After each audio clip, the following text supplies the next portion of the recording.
जिस तरह हम एक कौम बनते जा रहे हैं, एक कौम के लिए कोई चीज नामुमकिन नहीं होती। जब कौम इकट्ठी हो जाती है वो सब कुछ कर सकती है। कौम बेदार थी, बेदार है, अपनी हकीकी आजादी के लिए तैयार है, गुलामी की जंजीरों से अब आजाद है।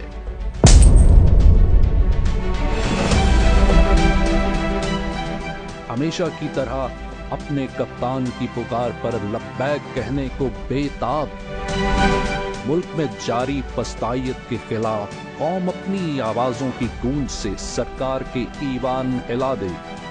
हम छीन के लेंगे, है हक हमारा। नाहक कैद कप्तान की रिहाई के परवाने पर अपने शोर से आजादी की नवीद लिखे।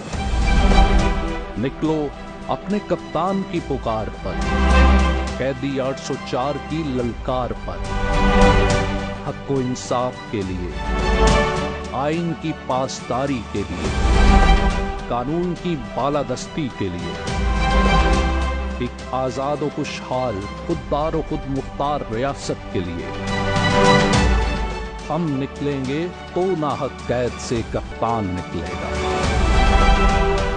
तहरीक इंसाफ का इस्लामाबाद में अजीमुश्शान जलसा-ए-आम 6 जुलाई बरोज इतवार शाम 6 बजे, तरनौल चौक, पेशावर रोड।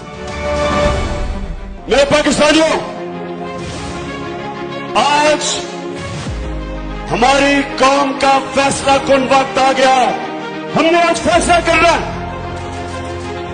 कि क्या हम गुलामी चाहते हैं या आजादी चाहते हैं।